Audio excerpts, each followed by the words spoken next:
Hello.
Oh, hello. Is is my audio going all right? Is there a suspicious double echo again?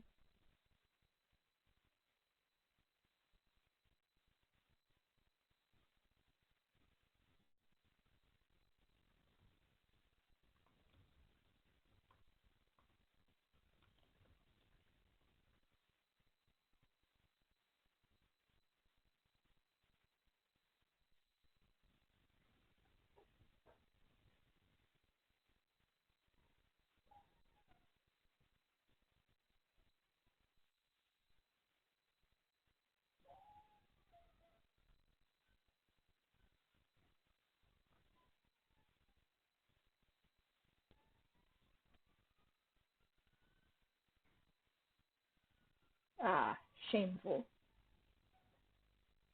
Uh,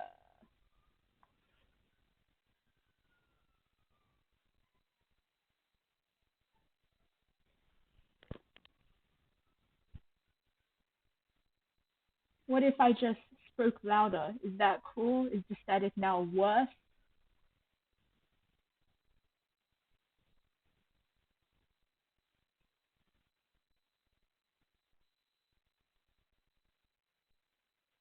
Man, I sure do love speaking into the void.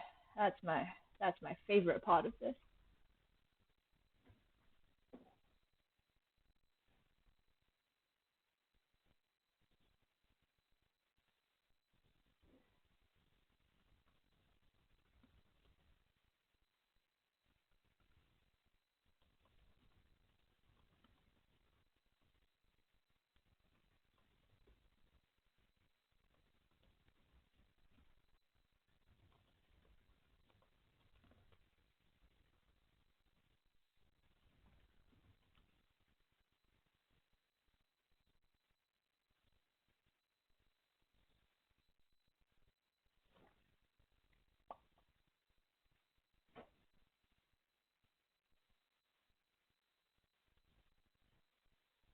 Sure. How's it going? How's Stuvac going? The Stuvac that barely exists. The 4 day Stuvac.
Ha ha ha!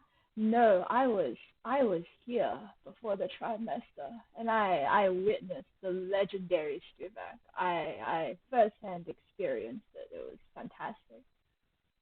It was when I learned the entire subject.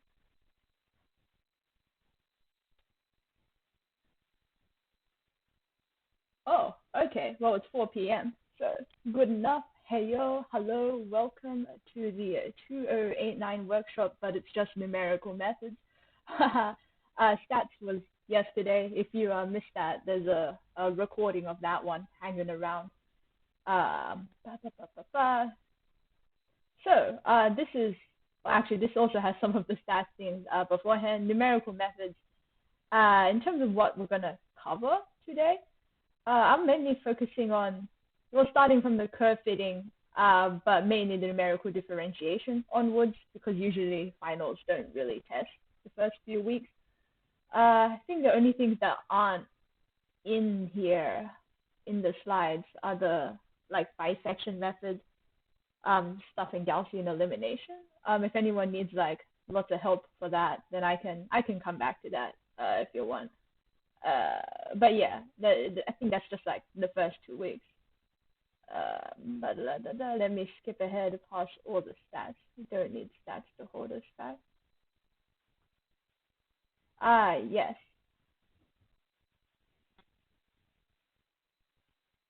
So, curve fitting.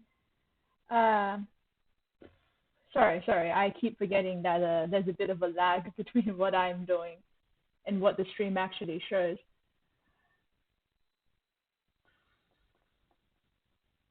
Right, yeah, curve fitting.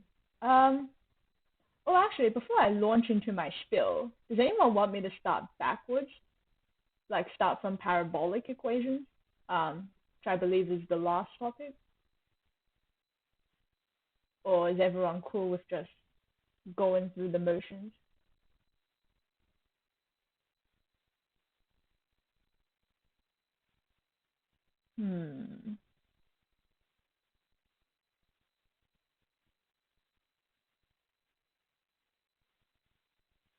I'll just go through the motions then. Okay.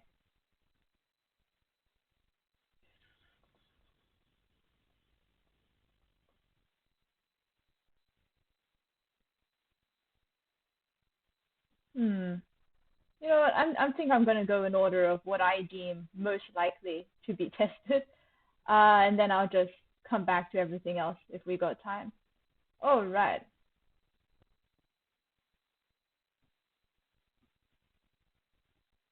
This is from curve fitting. Fudge.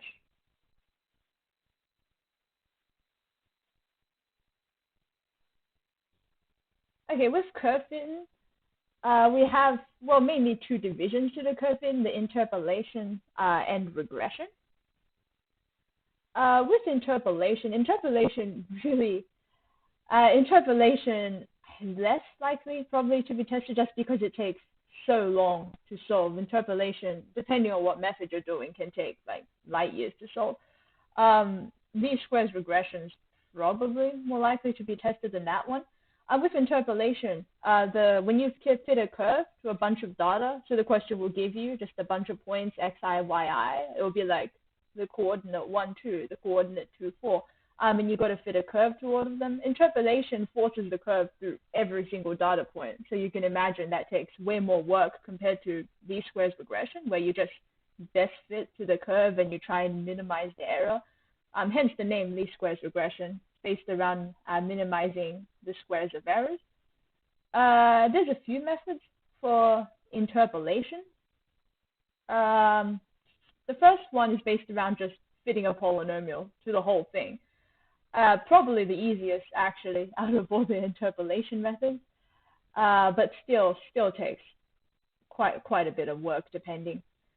So with polynomials, if you're given n plus 1 data points, you can only fit an nth order polynomial. So if you only have 3 data points, the most you can get out of that, you're going to be using a quadratic to interpolate through them, because you get a unique nth order polynomial through n plus 1 unique data points. So for example, if you take the first data point, x0, y0, you just call it x0, y0, shove it into your nth order polynomial, you'll get a nice equation. What you can do is transform it into a matrix. You can see the matrix here. The huge matrix, the coefficient matrix in front, that if you take the first row of that, so the x0 to the power of n, x0 to the power of n minus 1, so where that comes from was just from subbing in the x0, y0. You can see the coefficients, an minus 1, all the way to a0. Do a little matrix multiplication. You can see how y0 equals the an times x0 to the power of n. Well, actually, let me just...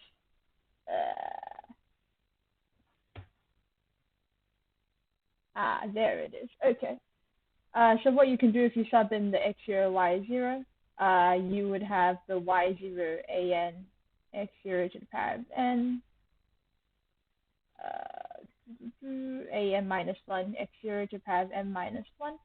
And then once you have that equation, you can just put it, you can just form it into your matrix, and then this equation, which you can now see being written up, is the one that makes your first row of the coefficient matrix.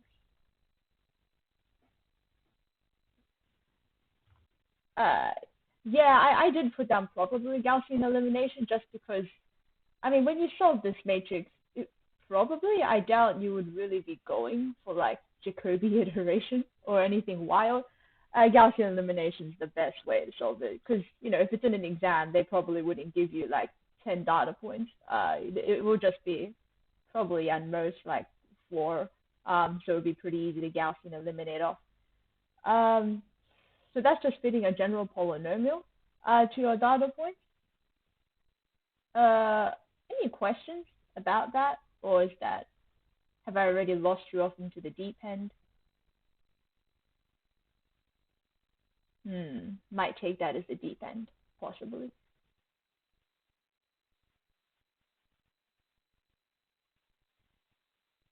But yeah, that one, you just Gaussian eliminate whatever matrix you get with the Lagrange interpolating polynomial. So that's the second way you can try and fit a polynomial to your data points via interpolation. The general nth order polynomial, like that is the formula for it, but it looks pretty bad.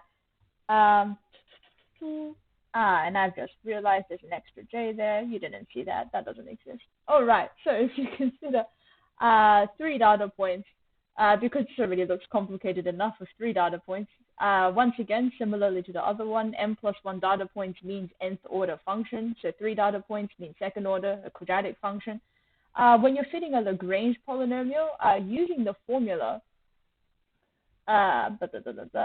so you have this this huge thing over here. If you look carefully, yeah, there's definitely a bit of a delay. Oh man, just pretend you're looking at the moon and it takes, what is it? Was it 8 minutes or was that the sun? But yes, light is delayed. Okay, so we have the Lagrange polynomial. You can see here the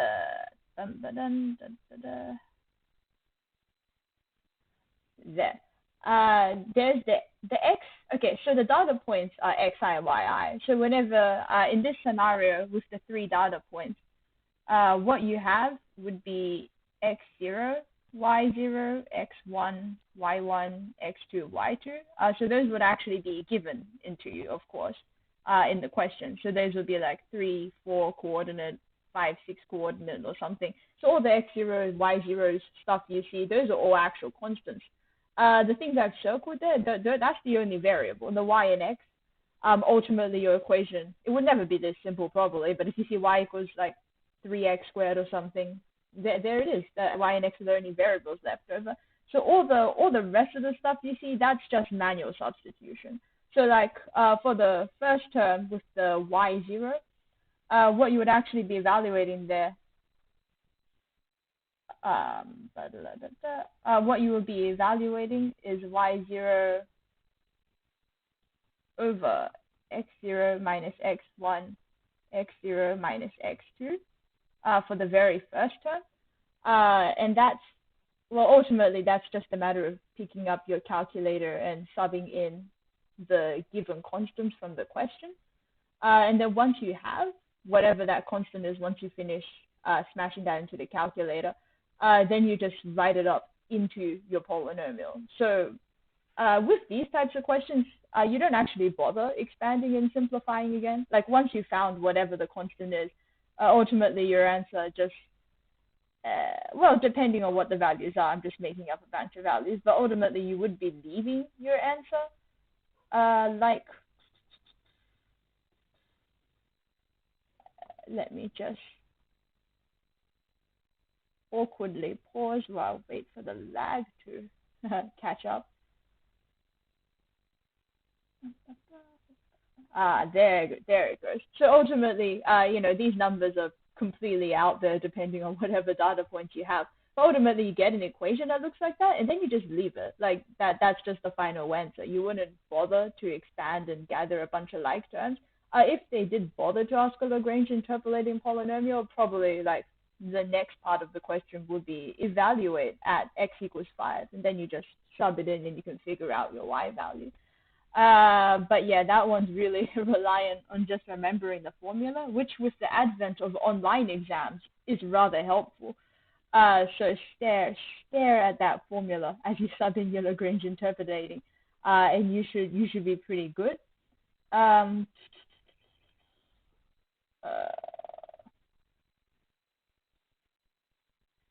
Yes, the Newton interpolating. Before we jump into that one, is there any questions about the Lagrange interpolating polynomial? In terms of like, well, how to use it or what even it is?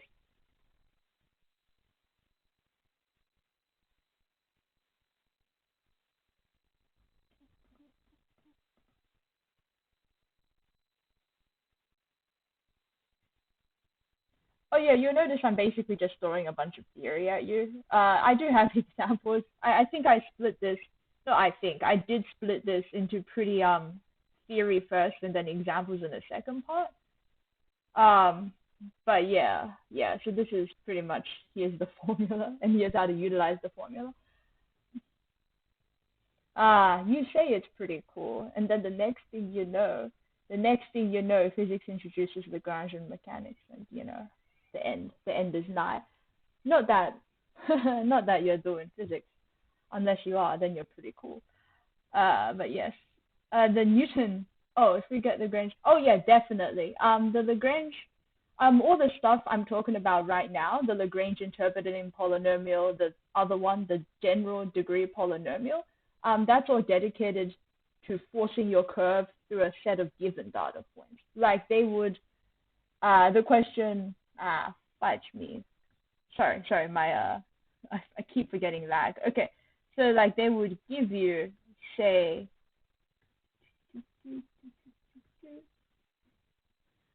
they would give you a bunch of coordinates, and then you take those, you're trying to force a curve through every single one of those given data points. So actually it works for Newton interpolating polynomial too, because they have the same terminology there.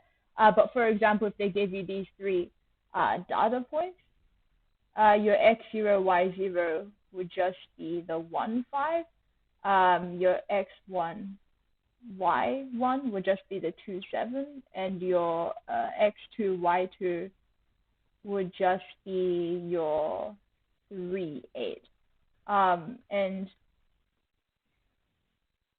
And then you can use those x0, y0, x1, y1. You can use those values and sub it into the formula, which for Lagrange Lagrange, I think, is really just a matter of substitution. Newton's interpolating gets a bit worse, but Lagrange, you can directly, let me flip that back up a bit.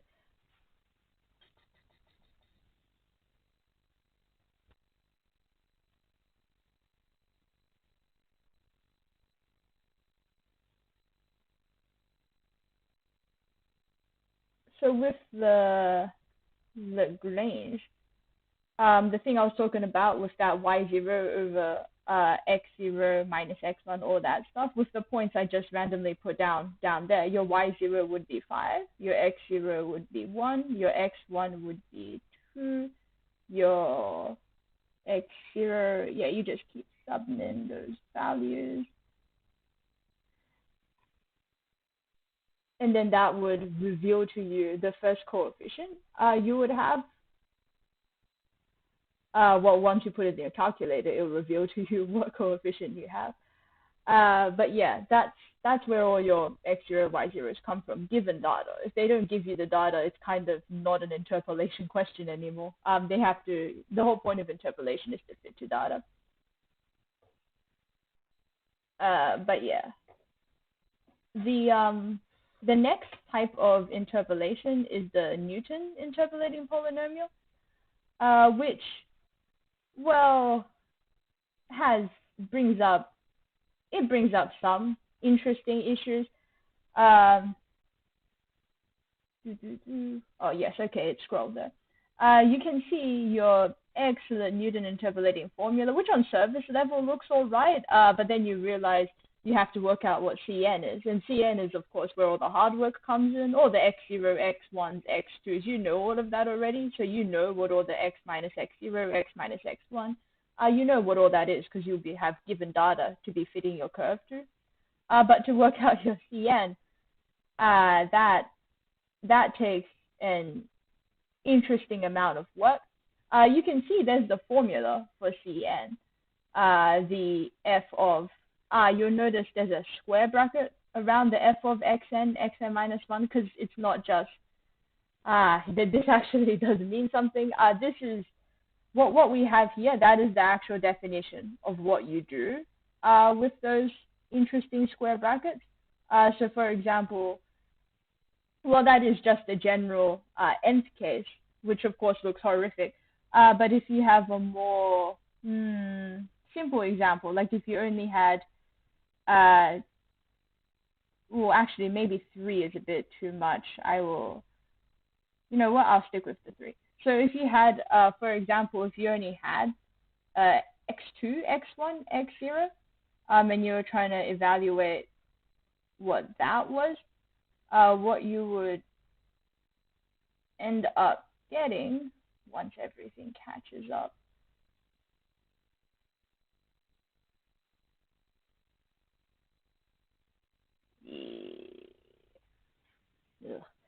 What you would end up getting is the f of x2 x1 minus f of x1 x0 over x2 minus x0.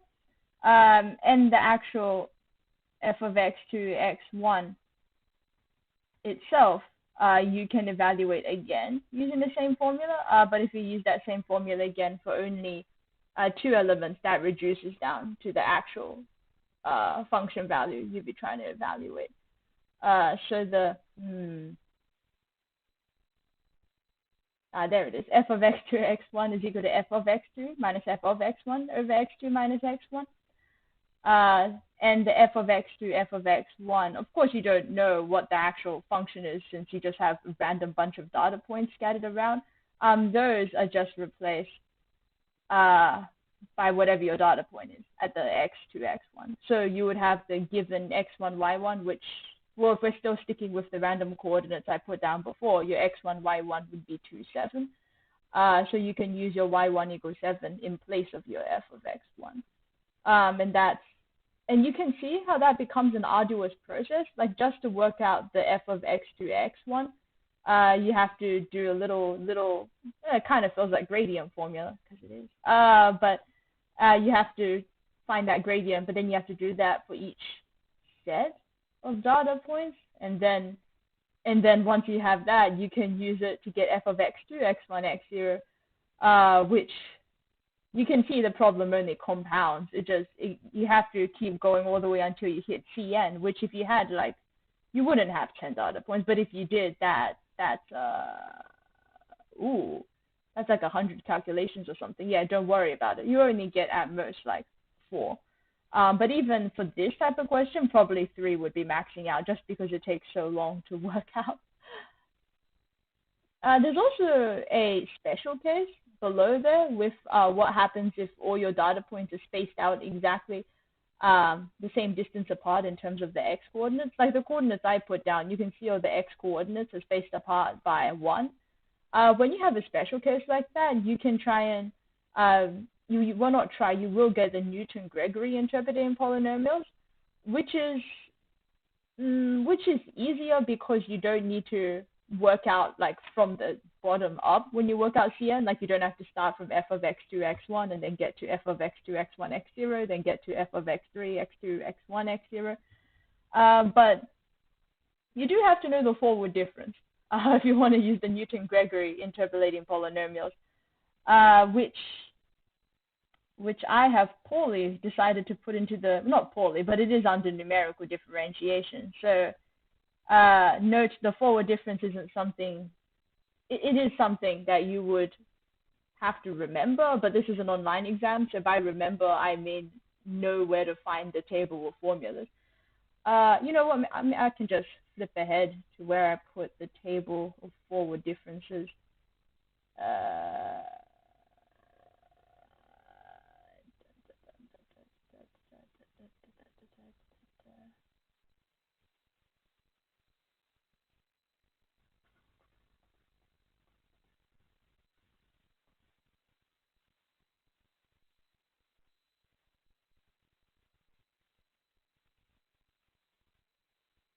Yeah. So here be the forward differences formulas. You know, now that you have access to the good old internet or your book or whatever, when you do exams with open book, you can just stare at this and read off your forward difference formulas. So you can see the top part there, the top section. There's where your forward difference formulas are, and you can see, like for example, your first derivative is fi plus 1 minus fi over delta x, so that's a forward difference formula, and then you can just swoop back in to your Cn with the Newton-Gregory, and instead of the little triangle there, you would swap it out for a forward difference. So you would essentially just be evaluating the derivative at that f0. That's just what the triangle in front of the f0 there means.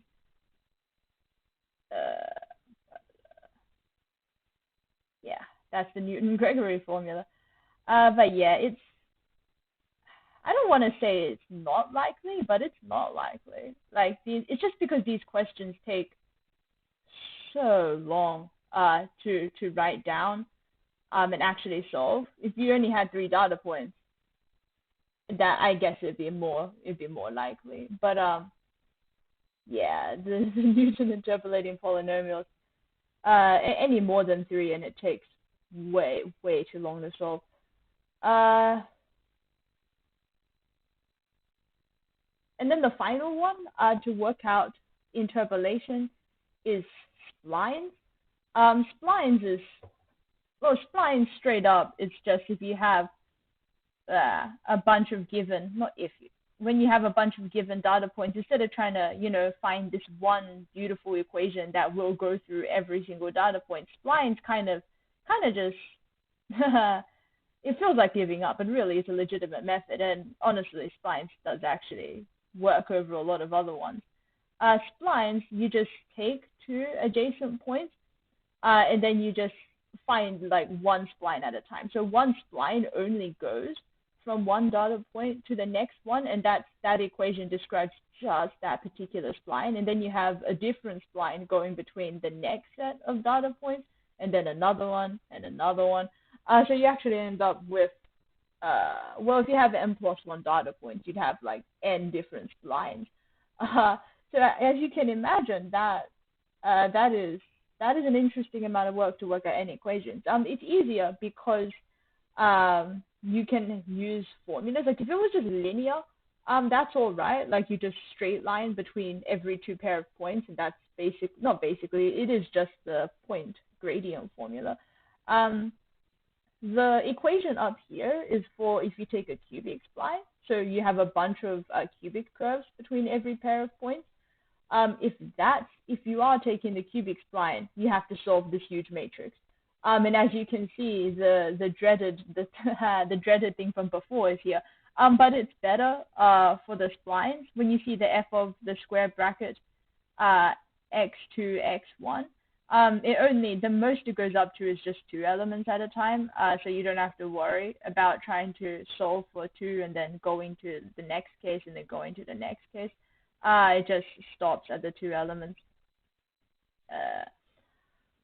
So yeah, if you've forgotten what that was from before, it's just the f of bracket x2, x1 would just be f of x2 minus f of x1 over x2 minus x1. And all of that, like I said before, you should be able to get that. Not should be, you can get that from your data points. And then you can just fill out that vector. But with the coefficient matrix, all the h's you see, the h's are just the difference between the x data points. So you can see hi is equal to xi plus 1 minus xi. So so for example, h0 would be would be x1 minus x0.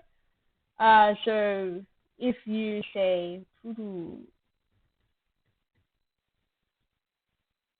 if you had 2 data points and they had x coordinates of 1 and 2, then those are your first 2 data points, and then h0 would just be the difference between those x coordinates, and you could work out that h0 would just be 2 minus 1, and it would just give you 1, and then you sub that in. So you can fill out the coefficient matrix relatively easily.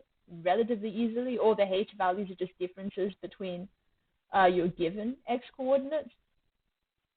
But then you actually have to solve the coefficient matrix, which takes an interesting amount of time to solve.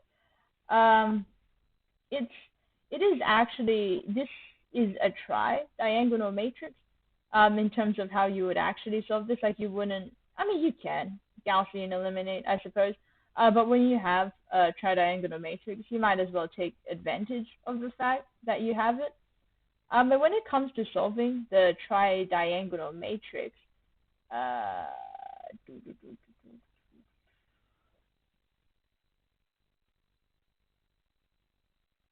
yeah, sorry, I'm just holding out for a bit, waiting for the lag to eventually get there.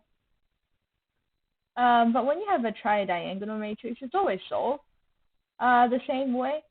So if you've forgotten what a tri-diagonal general matrix actually, what it actually looks like, a tri-diagonal matrix. Oh yeah, don't mind the fact I put this on a boundary value problem. This is the general way you would solve a tri-diagonal matrix. So given the tri-diagonal matrix, which you can see has a bunch of zeros everywhere, but it has along its main diagonal and the 2 diagonals like directly to either side of the main diagonal, you can see you have the non-zero elements, hence the whole tri-diagonal. There's only 3 diagonals where you have non-zero elements. To solve that, so everything else is zeroed out. This would all be, you would have worked out all the values at this stage. What the A1, what the A2, A3, etc., B1, B2, B3, you would know what those are. Your end goal here is just solving for the Y1, Y2. Those are your unknowns. But all the capital letter pronumeral stuff you should already know, provided, you've reached that point and you're working out where you have the tri-diagonal matrix. You literally follow these formulas. Like, you don't try and manually work it out. I mean, you can. That's how these formulas were originally derived, using one of those fancier Gaussian elimination or other methods. But because it's just because a tri-diagonal matrix occurs so often, you can just follow these formulas when you end up solving. So you can see here that your lower diagonal of your 3 diagonals, the one that used to hold your capital A values, they're gone, they're zeroed out. You only have 2 diagonals of non-zero elements left. So that's now all that lower diagonal is all zeroed out. And to work out, these aren't the same because these aren't going to be the same B values as before, because if it was, then that would be wild. That implies that somehow two different values equal to each other. This is just a re-expression of your above matrix. So you do have new values along your diagonal, and these new values, you just follow the given formulas to work out what they are. So your very top left-hand corner, the first row, first column, the B1 value, that one is the same as your original B1 value, and we're differentiating between the original and the new value by like a little extra 1 up in the corner. You can see it's to the power of bracket 1. So it's the same as your original B1 value, and then all the rest of your B values, the B2, B3, all the way to Bn minus 1, they're worked out using that formula, Bi minus Ai over your new value of Bi minus 1 times by Ci minus 1. You notice the C's don't change. We use the exact same C's that were happening before, but you have to use your new value of B to work out your next new value of B, which is why you need the starting point of B1, because then you can use the new value of B1 to work out B2, and then the new value of B2 to work out B3, and so on and so forth. And exact same thing for D. You just have to follow the given formulas. Oh yeah, in terms of the whole Bi, Ai, Ci, Di, that's just following the same numbering that was up in the original tridiagonal matrix. You just have to follow whatever the numbering is in there. So sorry, I'm trying to space out my wording so the stream can actually catch up. So you can see the B1, C1, A2, B2, C2. Like you just follow exactly that. If Bi requires, for example, Ai minus 1, that would just mean B2 requires, B3 would require A2, and then you would just follow all that placing. And then once you've figured out all your new values, all your new B's, or your new D values, once you have all of that figured out, if you swoop back down to our newer looking, can't really call it a tridiagonal matrix anymore because we eliminate all the A's, all the lower diagonals. But once you've eliminated it, what you should be able to see is that this can be solved via back substitution. If you've forgotten the whole back substitution thing, it's when you start from the bottom row of your matrix and work out what all your Y's are. In this scenario, at least, you work out what all the Y's are. So, for example, in the bottom row of your matrix, you can see there's only Bn minus 1. If you write out the equation you get from that using the matrix multiplication, what you end up with is the new value, the Bn minus 1 with the 1. The new value of Bn minus 1 multiplied by Yn minus 1 is equal to the new value of Dn minus 1. And because your B's and D's should already be known, you can work out the Yn minus 1. And then you move on to the second last row of your matrix and work out your Yn minus 2. And then you work out your Yn minus 3. And hence the name back substitution. You just make your way back and work out every single one of your Y's. And bam, you work out the Y's from a tridiagonal matrix. There is a general formula you can write down for back substitution, but I find it easier just to think of it as back substitution instead of trying to memorize the formula directly. It's not like the Bi, Ci, Di's where it's really helpful to memorize the formulas directly. They eliminate the super diagonal. Nah, what's the point of eliminating the super diagonal? Just back substitute. You get the answer. Limit. I mean, okay, if you eliminate the super diagonal, I guess you just eliminate back substitution entirely. You just because every value you can just work out, like every single equation will be like the last row. You only have one unknown in each line, but no, I don't think it's worth it. If you're ever in an exam scenario where you have to hand solve the tridiagonal matrix, yeah, there wouldn't be that many values because that would be hell. They wouldn't give you like 10 million values. Like I said before, generally they max out at 4 if they're trying to make you solve this stuff manually. I mean, if there's only 4 values, then you only back substitute like 3 times. There's not really much of a point. There's not really much of a point to putting in the extra work to eliminating the super diagonal just so you can avoid substitution entirely. blah, blah, blah, blah, blah, blah, blah. Unless you really hate back substitution, of course. Like if you really hate the idea of back substitution, you prefer the idea of further eliminating another diagonal. Oh man, that's a whole extra set of formulas. You can. Oh, I heard along the grapevine that you're allowed to use MATLAB in these online exams. So, I mean, if you were using MATLAB, everything you can just disregard everything I said. You can just type in tridiagonal and then work out using the given MATLAB function for working out tridiagonal matrices. Which yeah, then you really don't need to remember the mechanics behind how everything works. But, yeah, and that's oh yeah. So all the rambling aside, with the tridiagonal matrix you would have gotten for a cubic spline, so that would have been the y's I was talking about before. In this scenario, they're the s's. Once you have all those s's from your tridiagonal matrix solving, you can, using the formula like right below the matrix, you see the AI, BI, CIs, DIs, you just sub in all your s's and you're good. Because the rest of that, the h's, the y's, the x's, you know all of them. The x, y's are given to you in the question, the data points, and the h is the difference between the x coordinates. So the s's you just worked out from your tridiagonal matrix stuff, and you have your AI, BI, CI, DI, and then you, and then you write down every single spline equation. It's very fun. But yeah, that's all the methods for interpolation. Any questions about interpolation before we jump into the regression line?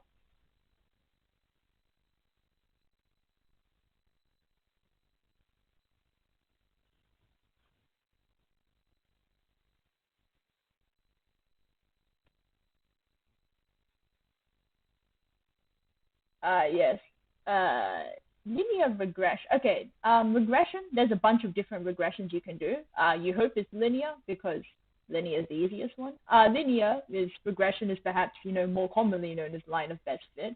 It's the same. Like the setup is the same as for interpolation. You're just given a bunch of data points.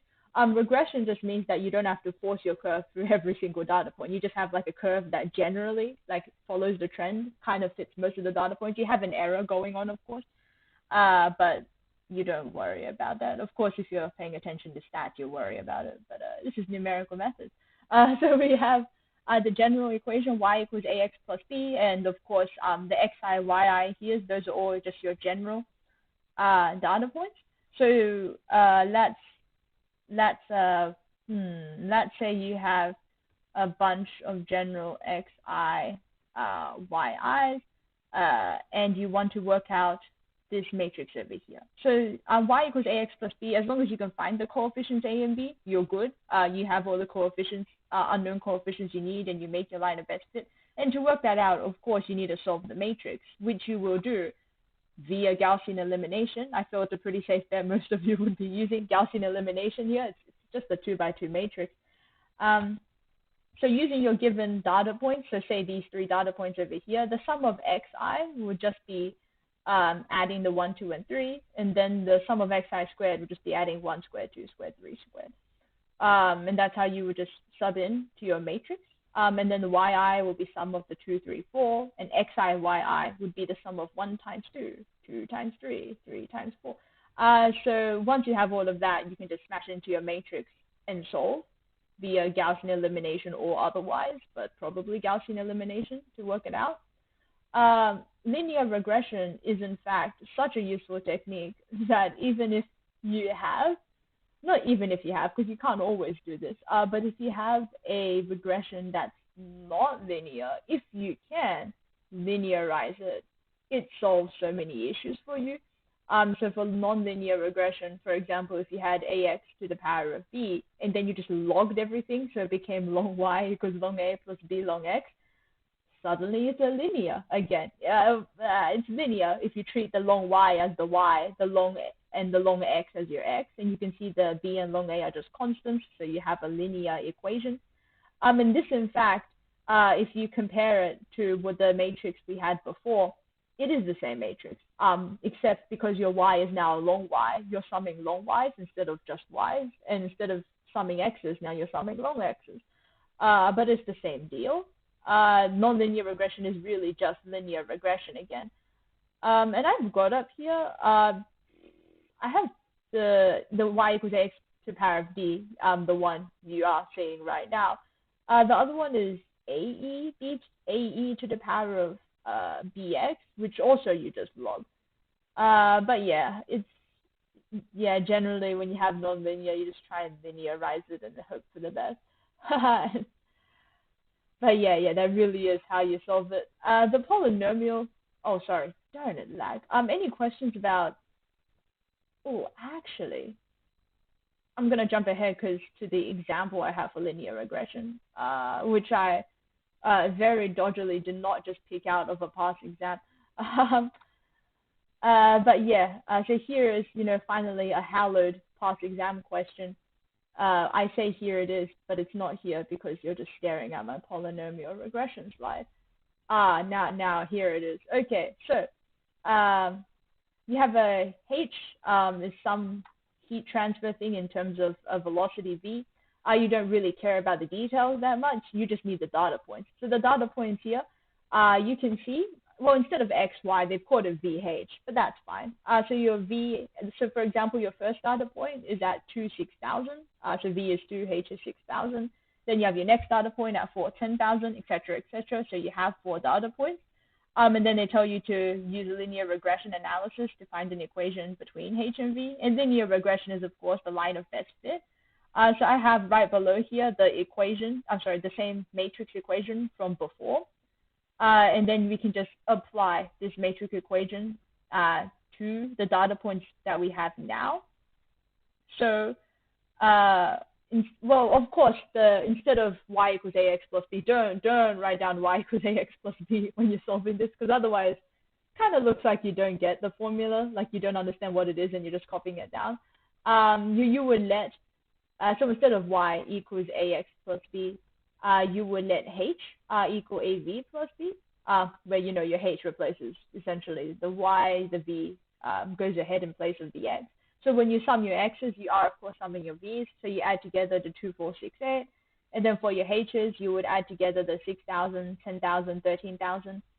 Summing your vi squares is just adding 2 squared, 4 squared, etc. And v and h would just be multiplying each v and h for each data point and then adding. So that would be 2 times 6,000, 4 times 10,000. You notice I've taken out the 1,000 because I didn't want to keep writing 1,000 in every single line of working. But you can, just to show explicitly, it's 2 times 6,000, and then 2 is your v and h is your 6,000.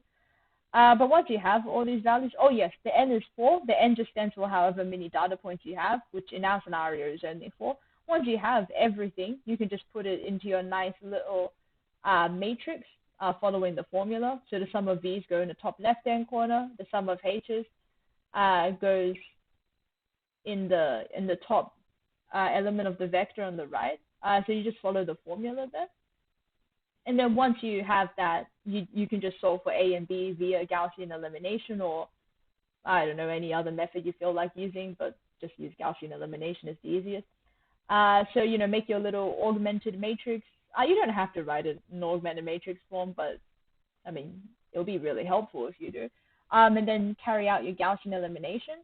Hopefully you'll remember your good old Gaussian elimination. If you don't, Gaussian elimination, you just take, you're trying to basically zero out the lower triangle. It's only a 2 by 2 matrix here, so your lower triangle is basic. It is just the bottom left-hand element there. But you're trying to zero it out, and you zero it out by taking your second row and subtracting off some constant multiplied by your first row. In this case, you can see it's minus 6 times the first row. You get the 6 from taking 120 over 20. That's just where that constant comes from. Just whatever that first element is divided by that other first element. Oh yeah, you also notice there's that suspicious looking 1 next to the R2. It just represents that that's my new R2 row. I only do like 1 elimination and then I'm done because it's a 2 by 2 matrix. But if I had to manipulate the same row again, then it will be R22 and then it will be R23. Like just to differentiate between them, they're not all the same row 2. But yeah, you Gaussian eliminate off. You can see a 20 minus 6 times 4 gives you the negative 4. Your 250,000 minus 6 times 44,000 gets you the negative 14,000. And then you backwards substitute. Or I don't know, if you're bothered enough, you can eliminate and make the above diagonal also 0, Gauss-Jordan style, but don't, just back substitute. So minus 4b equals minus 14,000. Remember, we're solving for the vector AB. And then you go to 20a plus 4 times 3,500. Where, of course, that was originally 20a plus 4b equals 44,000. But now you've worked out your b already, so you can just sub in b is 3,500. But if you want to write down the entire 20a plus 4b, that's okay too. And once you have your a and b, you can just sub it into your h equals av plus b, and then you have your line of best fit, otherwise known as the whole linear regression analysis. Any questions about how to do the linear regression? Hopefully that also clears up what I mean by given data points, and then you just solve using the given data points. They will just gift you these values. You don't have to worry about trying to find whatever xi, yi is, because that will be given to you.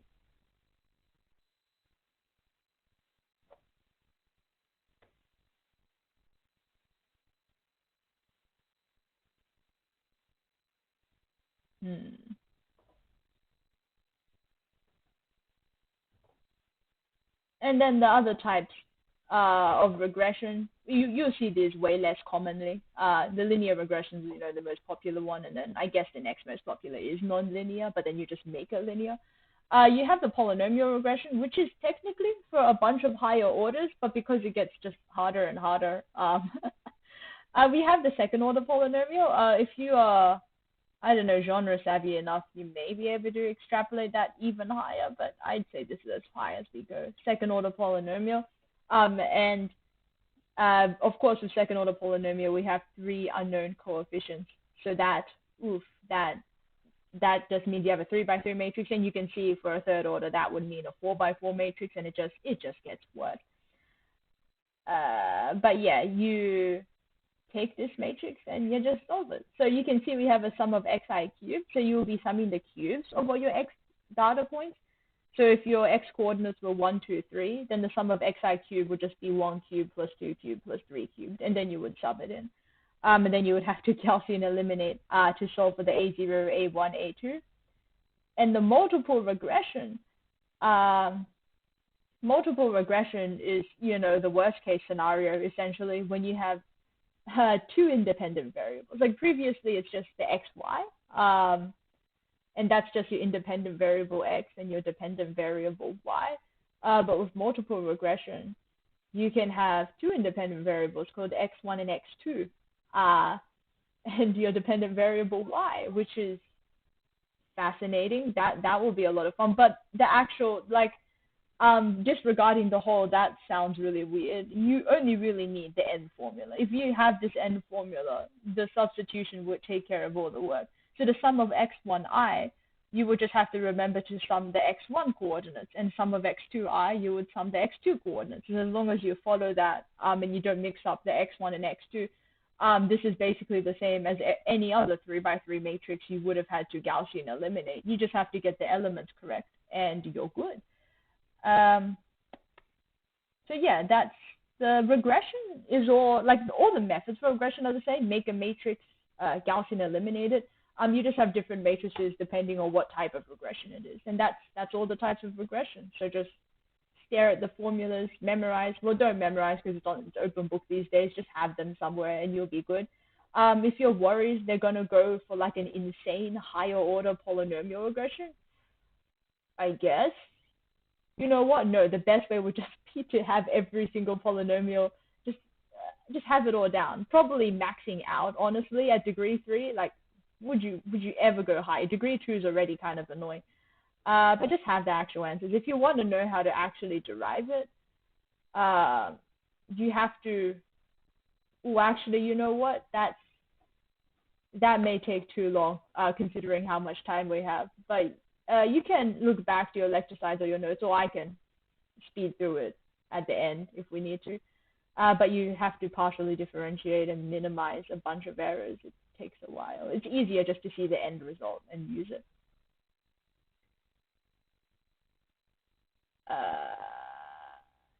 Oh yeah, so that was the end of that curve fitting thing. Any questions about the curve fitting line?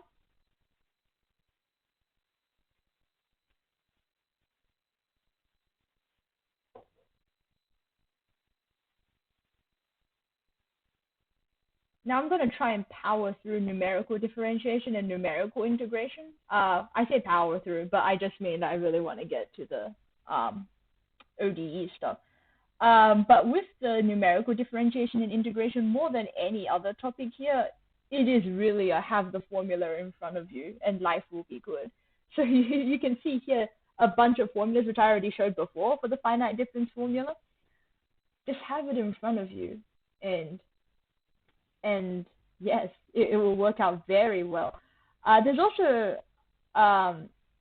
you can see there's a truncation error. Like for forward differences, you have the first order error where it's just delta x. And central differences as delta x squared, so that's a second order error. If you've forgotten what the whole truncation error actually does, the higher order it is, the more accurate it is, essentially. That's all the truncation error really shows you. So you can see, for example, here, the higher order finite difference formulas, you can see all the truncation errors, they're higher orders now. The forward difference instead of first order, now it's second order, and the central difference instead of second order, now it's fourth order. So we're just getting smaller errors. So these formulas are technically the more accurate ones, but it's kind of rare for a question to ask for them, but they will specify. Like they won't just be like, oh, use a forward difference and work it out, because there are different forward difference formulas. They'll be like, use the first order forward difference, and then you would just use the one above that had the first order truncation error, and you would use that one. You wouldn't just be picking out randomly and hoping life works out. They will specify for you. So yeah, let me go ahead to the question that actually involves finite difference approximations. So how to actually, utilize what these formulas actually mean. So, stare at them, love them, and now actually how to use them. So here is another past examination question where you are asked for the forward difference approximation of, you can see here, that's the first order, and the central difference approximation of, and that's the second order, for the first derivative of f of x equals e to the power of x plus x. You can, of course, actually derive e to the power of x plus x. Differentiation here isn't that hard. I say it isn't that hard. Let me just pop that down somewhere. Not that the question requires you. The question doesn't require you to work it out. You can see they straight up give you the answer for the exact solution in the lower part there, because they're not really trying to test you on calculus here. This is a numerical methods thing. But if you are trying to work out the derivative of f of x, it is just f dash x is equal to e to the power of x plus 1. And that's how they subbed in the f dash 1 there into e to the power of 1 plus 1. But yeah, so if we want to approximate this, so instead of actually differentiation, we just have numerical differentiation, so just an approximation of what it is. We're doing it at x equals 1. We're working out the derivative there, and we're using delta x equals 0.25. The delta x, you can see the delta x also appears in your order. So the error should be comparable to your step size. So the smaller your step size is, or by step size I mean the delta x, the smaller your delta x is, the more accurate you'll be, because your error should be getting smaller. And all your delta x shows you is just the difference between your x1 and then to the next x2. So like x1 to x2 is the 0.25. Your x2 to the x3 is another 0.25. And that also follows for what your f's are. So shoot, the lag. Okay, so your forward difference approximation, so once again, you stare at the tables, you realize they ask you for the first order, so you only take the formula from the first table, not the higher order difference one, just the first table, and this is the first line there is directly copied from the table. That's just copying it off. So how you actually find f-1. So the I here, the I just represents at the point that x equals 1. The I plus 1 should be the next x value over, and that's based around your delta x. So you have initially an x value at x equals 1, and then thanks to delta x, you get to your new x value of x equals 1.25 because your delta x value is 0.25. So that's just the extra 1.25 over. It's also the whole name, the forward difference approximation. You are going forward in the I plus 1. You wouldn't subtract off the 0.25 because otherwise that would be a backwards difference approximation. And your fi is just whatever your f value is at the x equals 1, of course. So fi plus 1 at the x equals 1.25, your fi is at x equals 1, and your delta x you just copy down. And they will tell you the delta x because otherwise it's also unsolvable. You sub it into your e to the power of x plus x. So you can see with the numerical differentiation, you never actually use the derivative at any point. You just keep subbing into your original f of x equation. You work out f of 1.25, you work out f of 1, but at no point do you work out the derivative. I've left it there in exact form instead of trying to round it.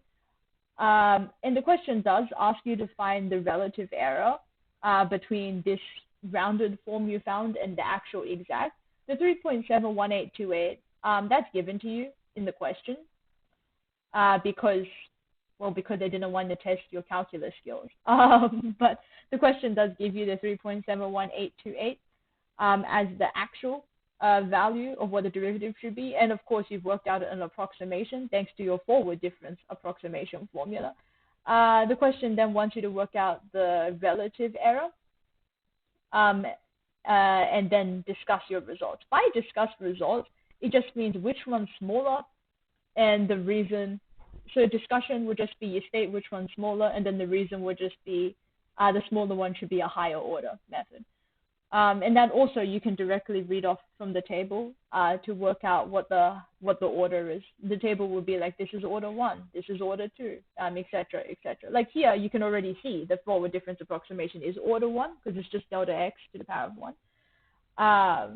But yeah, so you work out your relative error using the formula for working out relative error, which would just be, okay, I've had a lot of arguments over this with a few people, but this is, okay, so the relative error formula that is being used here is you take the true value, so the 3.71828, you minus off your approximation. So we found our approximation via forward difference. You divide by your true value and then multiply by 100% because, you know, percentage. This is directly filched from the textbook, so I will forever use that as my shield if people try and argue that you should absolute value this or divide by the approximation.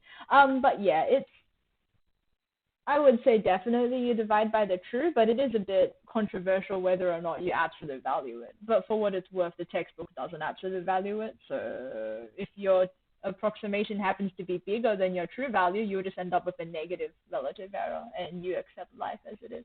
But when it comes to comparing, you will of course be comparing the magnitudes of the error when you're trying to figure out which method is actually more accurate. So yeah, that's the formula for the relative error. And then for central difference approximation of order 2, once again, you read off the table for the correct central difference approximation. And that will be fi dash is equal to fi plus 1 minus fi minus 1 over 2 delta x. Delta x is still the same. Fi plus 1 is still the same. And you can see the I minus 1 just comes from taking a step back from x equals 1. So 1 minus 0.25 to get you to the 0.75. And then it's all the exact same steps to work out the relative error, which, as you expect, is smaller in magnitude than your first order. And when it comes to explaining that, because you have to explain it in words, you only need to point out that the central difference has a higher order than your forward difference, and then that gives you a smaller error because the error is comparable to the step size. So your step size is 0.25. As you square the 0.25, it gets smaller than the 0.25 originally was. And that's how That's how finite difference approximations pan out in terms of differentiation. You really just read off the given tables, and then you can substitute in your fi plus ones, fi minus ones as required, and it will work out very nicely. I'd say the only weird part, not only, I mean, that is kind of, not only, but the more annoying part of numerical differentiation, actually, yes. Yes, the more interesting part of numerical differentiation is Richardson's extrapolation. Richardson's extrapolation isn't as bad as it looks, honestly. And it's you're not gonna get this as like, what Richardson's extrapolation does is, so what you did before, you worked out like approximations for your derivative. What Richardson's extrapolation does is just make your approximation even better, but it still relies on you having like original approximation. So the D1, D2 here, you would have worked that out, or the question straight up gives it to you. So say you worked out the derivative like we did before, like you worked it out using forward and central difference. So that's two different methods to work out the same derivative. And then with your D1 and D2 values, you take those and then you just sub it in to this D is approximately D2 plus D2 minus D1 over blah. The step size is also given to you. In the before question we just did, the step size was 0.25 for both of them. So your H1 and H2 will just be 0.25. But this Richardson's extrapolation is actually just directly a substitution. Like you don't evaluate your function any further or anything. You already have two approximate derivatives, and you just need to sub it into the Richardson's formula to get your new capital D, which is an even better approximation. You can see here the order for Richardson's extrapolation is H2 to the power of m plus 2, well, at least for this scenario where we're using H2 equals H1 over 2. But it increases.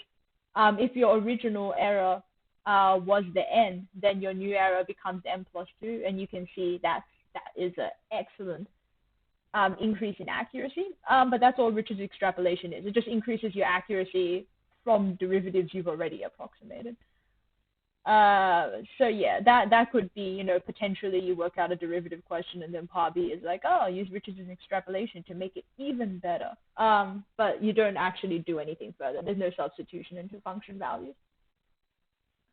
Any questions about numerical differentiation before we jump into the numerical integration?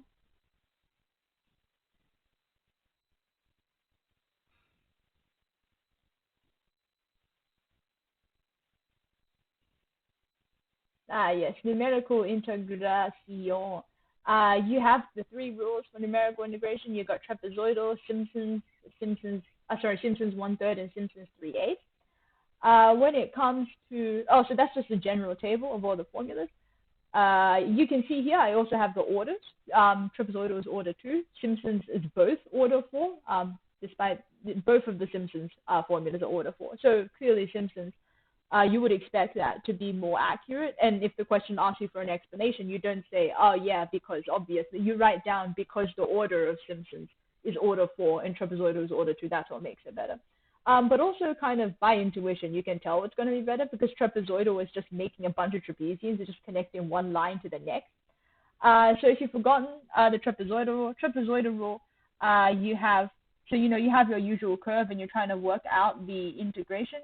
Trapezoidal rule, you take one segment at a time. By segment, I just mean going from one x coordinate to the next. So you divide your interval into x0 to x1, x1 to x2, and you work out each segment individually via the trapezium rule. You can work it out and then add all the trapezium areas separately, but you also have the formula. You can just use the formula.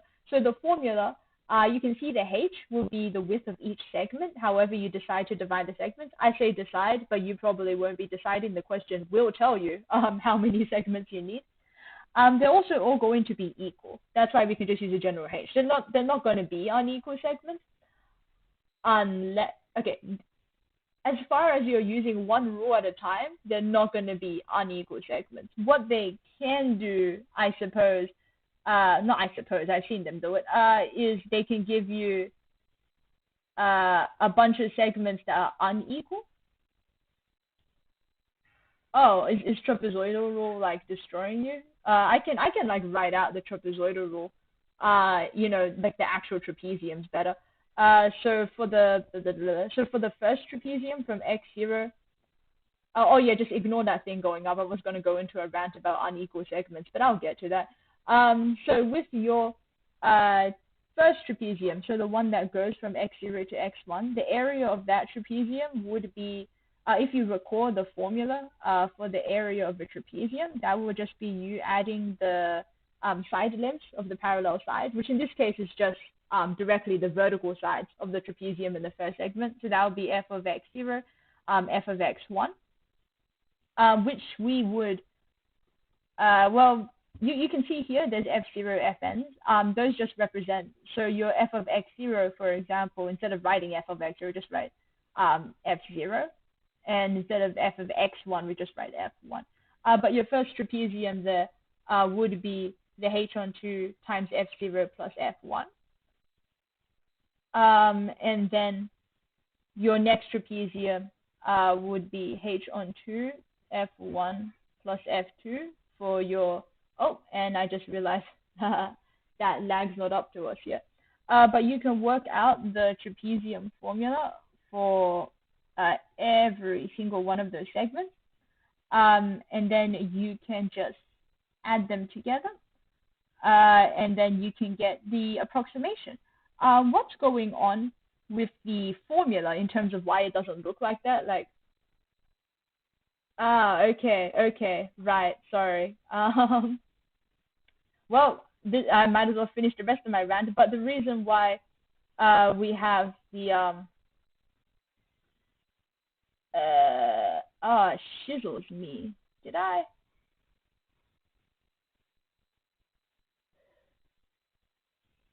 Shizzles me. You didn't see that. But yeah, there's a doubling of all the things in the middle. So you have the first function value, the f0, and the last function value, fn. And all the middle ones, you just add them together and multiply by the multiply by 2, which I don't have a 2 in there. Pretend I always had that in there. And the 2 just comes from the doubling up of each segment. Because every single segment, like the adjacent segments, they share the same size. When you add together the function values, you add it once for one segment and once for the other one. So they end up doubling up all the middle function values. Oh, hey, man. You're back. But yes, actually, maybe I'll cover Simpson's rule before I go into unequal segments. But with Simpson's rule, you'll notice there's a 1/3 rule and there's a 3/8 rule. So for trapeziums, we took a 1 segment at a time. For Simpson's 1/3 rule, we take it 2 segments at a time. And for Simpson's 3/8, we take it 3 segments at a time. That does also imply some things, which maybe you worked out the Simpson's 1/3 rule because you require 2 segments at a time. That means it only works for an even number of segments. And if Simpson's 3/8 only works for 3 segments at a time, that only works for an order number of segments. I would say most of the time when an exam asks you to use Simpson's rule, they are expecting you to use the 1/3 rule. But if they don't say anything, they should. But if they don't say anything, if there's an even number of segments, it's definitely the 1/3 rule. If there's an odd number of segments, I guess you can use the 3/8 rule. But it's also a more common thing to do for the 3/8 rule is just you take the odd number of segments for the first 3 segments, you use the 3/8 rule, and then all the rest, because there's only an even number left, you just use the 1/3 rule. It's just the 1/3 rule is like when people say Simpson's rule, that's what we think of as the Simpson's rule. We don't really think about the 3/8 rule that much. But yes, with the 1/3 rule, you would take, you see here, it's also first function value, last function value, same as trapezoidal. Actually, that's the same for all the rules. You always have the first and the last function value. You have h(3) at the front instead of h(2) like in trapezoidal, so be a bit careful about that. And when it comes to which values you add together and multiply by 4 and which ones you add together and multiply by 2, The first and last ones, of course, you only add them once, and then everything else alternates. In terms of the second function value, you do it 4 times, then the third one is 2, then the fifth one is 4, sixth one is 2. If you're having trouble with remembering the 1 4 2 4 2 4 1, where it actually comes from is the same thing as trapezoidal rule. Trapezoidal rule, you had that doubling up issue with the segments, the adjacent segments adding in the same function value. You also have the same issue for Simpson's rule. So for Simpson's rule, you would, if you only had like just 2 segments and you applied Simpson's rule once, you would be able to see that you're actually adding the first, the last function value, and then 4 times the middle one. When you apply Simpson's rule a bunch of times, what that means is that you end up adding 141 to the 141 to the 141, and you can see the middle ones there, because they're shared between 2 segments, they double up, and that's how you get the 2. That's all the 2 comes from. Like whenever you see the 2 popping up in this numerical integration, it's because of that doubling up between adjacent segments. Same thing for the 3/8 rule. In terms of what's actually happening. With the 3/8 rule, because you're doing it 3 segments at a time, what actually ends up happening, so if you did it just 3 segments, you would be able to see that 3 segments, it's first and last function value, and then 3 times the middle one. And if you do that a bunch of times, what you do is you end up adding 1 3 3 1 to 1 3 3 1, etc. And the ones in the middle, you can see that are shared between adjacent applications of the Simpsons rule. They double up to become the 2. So that's what's happening in the formula when you actually stare at the formula for Simpson's rule. There's the first and the last function doing their thing. You have 3 times a bunch of function values, which, as you can see from the diagram there, they're just the middle parts in the application of Simpson's rule. And then you have double of a bunch of function values, which you can see are just because the segments are sharing the same function values as each other. But that's how I remember the Simpsons rule in terms of which ones I tripled and which ones I actually doubled, etc. But if you don't, if you hate that, you can, of course, just word memorize from the formula. Like you memorize which I values match up to which one. But I preferred the whole actually knowing where that 2 came from. It just came from doubling up. Oh yeah, Richards's extrapolation is also a thing for integration. It's exactly the same as differentiation. Like if you compare the 2 slides I've had here for Richards's extrapolation for integration and differentiation, you would just see the same formula, but the D's are now I's. So again, you've already approximated the integral using either trapezoidal or Simpsons. You've approximated it, you found I1, I2, and now you're just subbing it in to work out an even better approximation using Richards's. And you can see the order is now n plus 2 instead of n. So that is, of course, where the improvement comes from. But it's the same deal as differentiation.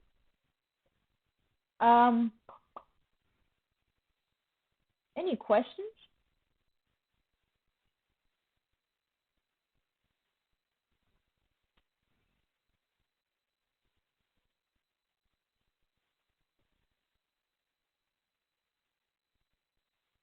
Okay, I got a nice little past exam question in trapezoidal and Simpsons. Oh wait, sorry, I did say I was going to talk about what to do when there's unequal segments. When you have unequal segments, I say unequal, but they're also probably going to have some equal stuff. So what I mean by that is they can do something like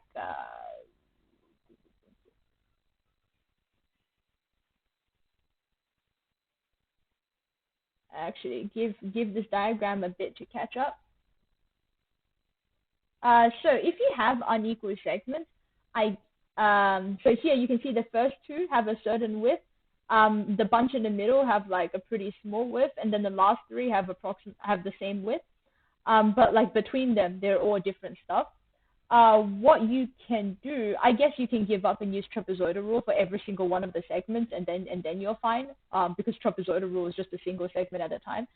But what you can do instead is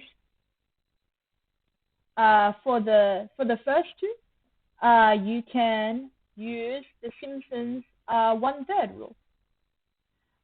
For the bunch in the middle, you can see there are 5 segments there. So you can use the you can use I actually made this even harder, darn it. Because the 3/8 rule requires 3 segments at a time. This 5 segments isn't actually enough for the 3 segments at a time. And it's not an even number, so you can't use 1/3 rule. So this is what I was talking about before. When you have an annoying number of segments, you can take the first 3 with the 3/8 rule and then just clean up the last 2 with the Simpsons 1/3 rule. And then the last 3 segments is a good number to use for the 3/8 rule. But that's how you can get away if the segments are different in size. That's all you need to do for that. But it's not that likely of a question. The hard part is, of course, just figuring out whether the number of segments matches up. With this sample question I have here, it is just an even number. So directly you know that you would be expected to be using the Simpsons 1/3 rule when they're asking you to use the Simpsons rule and they don't specify anything. So here n equals 4, and then you're like, yes, so this means I must be using the 1/3 rule for Simpsons. And there's also a second bit here for comparing percentage relative error, same deal as before in terms of the formula, but we'll get to that. Firstly, to use the trapezoidal and Simpsons rule, of course, because we're not actually going to be integrating, we're just going to be applying the formula for trapezoidal and Simpsons, so we're just using the function value. We're integrating 4x plus 5 to the power of 3, so our function here is the 4x plus 5 to the power of 3.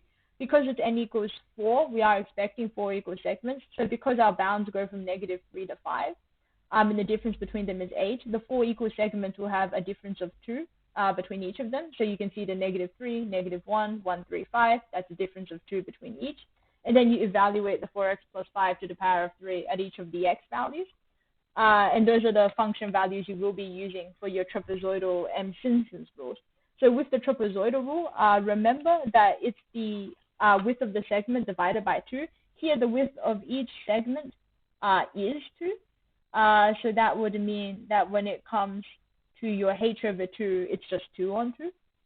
And then you have your first function value and your last function value, which is the you have the -343 and the 15,625. And then you would add those along with double of all of your middle values, which is the 1,729, 4,913. And then that is an approximation, which you can work out the relative error to the original one. Remember, we are taking true minus approximation over true, and the true value is the 24,264. Same thing for Simpsons, except remember with the Simpsons 1/3 rule, hence the name 1/3, we are dividing the segment by 3, not by 2, so just be careful about that. But we still have the first and the last function values that you have for trapezium. And then you have 4 times, just remember it's alternating, and the double of the 729 just comes from the doubling up, because we are taking 2 applications of the Simpsons rule. Because there's 4 segments, Simpsons rule happens 2 at a time. And then you can take true minus approximation. And when you're asked to explain why the magnitude of the error is smaller for Simpsons rule, you just need to explain Simpsons rule is order 4, while trapezoidal is just order 2.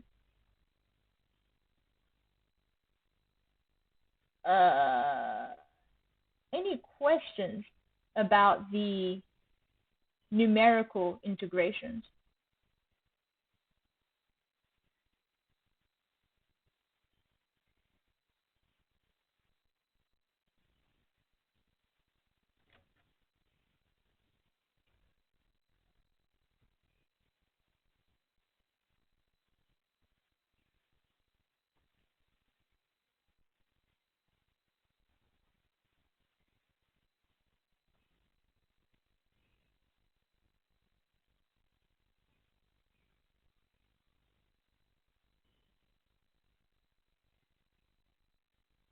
Yes, this may seem like a long pause. I'm actually waiting for the lag to catch up. So with this next section, with the initial value problems to solve your differential equations, hereby is the glorious list of methods. Yeah, there are quite a few methods to work this out. The orders, of course, are at the side again, and you would use those to explain why some things are more accurate than others. So going through these individually, just taking it apart there. So what these methods are dedicated to, of course, so you're given some differential equation out there and you want to solve what the original function y happened to be. Instead of, actually solving that analytically, we solve it numerically. And because this is an initial value problem, you will be given a starting point, hence the name initial value. You'll be given a starting point, and from there, you can approximate what your function ends up looking like. So what we have here, you can see the nice little curve above there. That is what your actual solution is, but you don't know what your actual solution is. You just know the beginning starting point, which is the x0, y0, and then you're going to move out from there to approximate the rest of your solution. Depending on what your h is, so you can see the h, the width of the h dictates, width of h dictates how accurate it is. You can see the smaller the h is, the smaller your error size will be, since it's comparable to your h. Euler's method is just order 1. So whatever your step size is, your error should be comparable to that. So you start from your x0. You have your given x0, y0. That is going to be given to you, considering that's the initial value. Starting from there, you can move on to your x1, y1. That's your approximation. You can see here the x1, y1 pretty clearly is not your actual x1, y1. But this is, of course, an approximation, and Euler's method isn't that accurate. It's order 1. It's not very accurate. But, okay. So, to get to the x1, y1, what you can do, you have yi plus 1 is equal to yi plus h times f of xi, yi. The f of xi, yi here, where that comes from, is, remember where this actually, what the question will give you. They'll give you a differential equation and a starting point. So you have the starting point x0, y0, and you will have y dash, whatever y dash happens to be. And then this y dash, this mysterious y dash, instead of actually evaluating it and integrating it back to y, you'll just let be f of x, and then you can sub in whatever your initial value is. So your xi, yi, if you're starting from x0, y0, you can sub it in to work out your f of x0, y0. Your h is given. They will tell you what step size to use. Your yi is your initial starting yi. And then you can work out your next mysterious y value just by utilizing the Euler's method formula. And once you have your y1, whatever this y1 happens to be, you can apply the Euler's method again, and you just have to step up. So you can see the general formula has I in the subscript. That's just because you will be working out y1 and then y2 and then y3, and your I would change as you go along. So you would just continue, work out y1, y2, and then once you have a bunch of those data points, once you've worked out a bunch of those y's, you can connect them and see vaguely what your solution curve would have looked like. It won't be that accurate, but it's a nice approximation, especially if your differential equation is like completely impossible to find. But yeah, definitely not accurate. Hence the other many methods we have to solve these types of questions. But any questions about the Euler's method?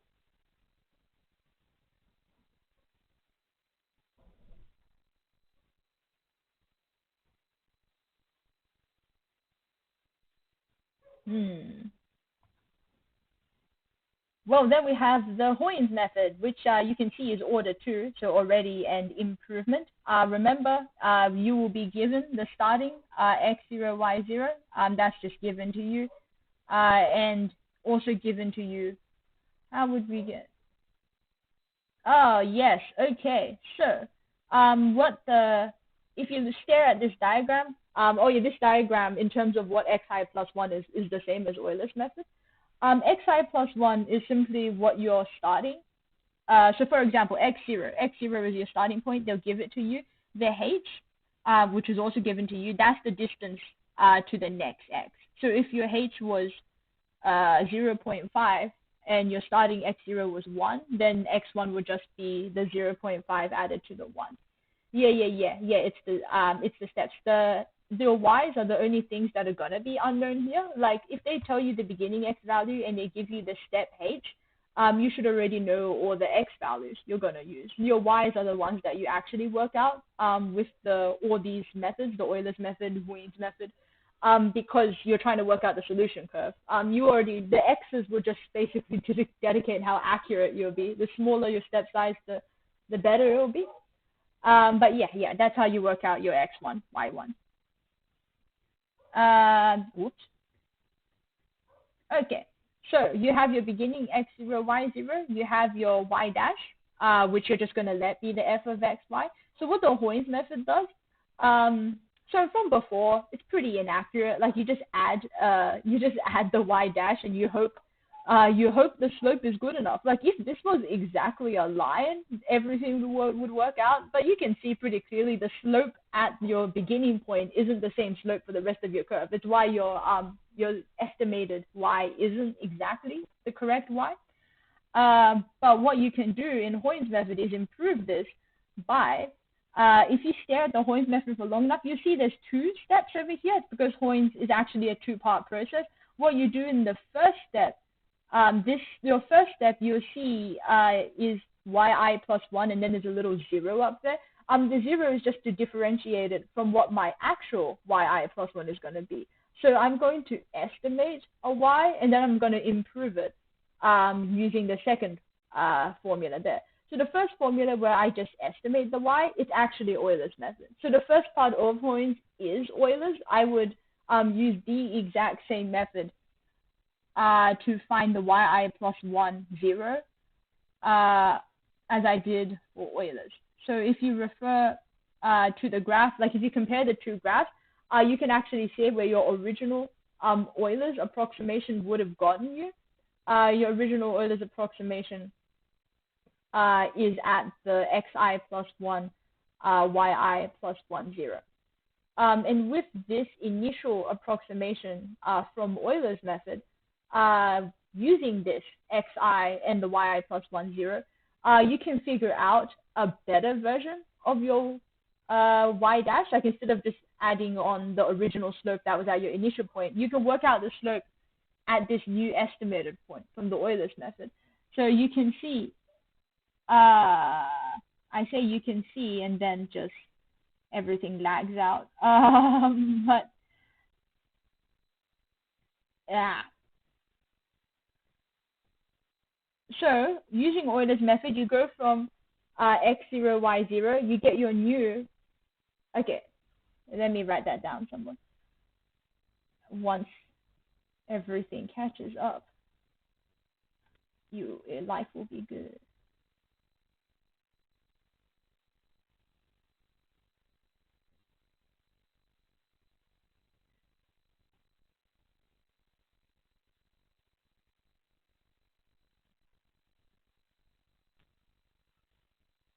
Okay, so you start from your x0, y0.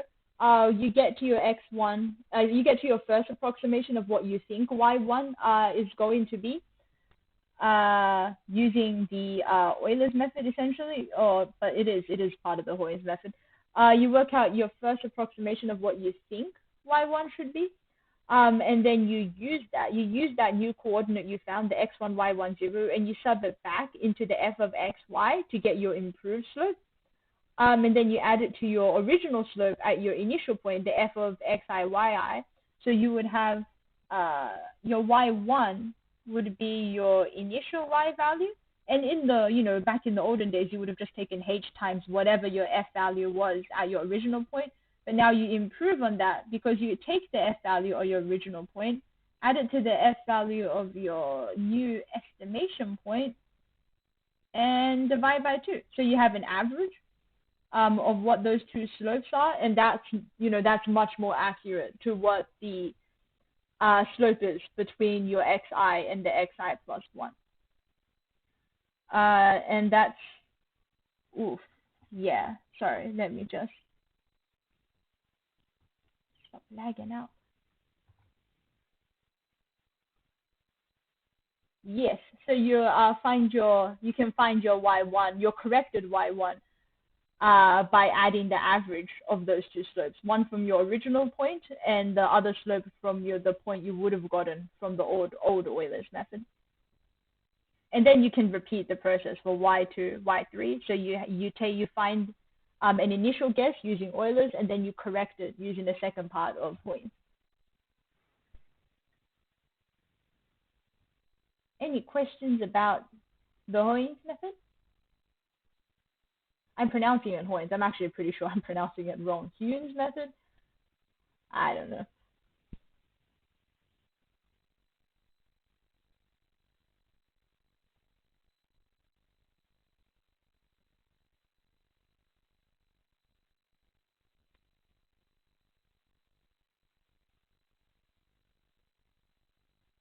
Then we have the joys of modified Euler's method.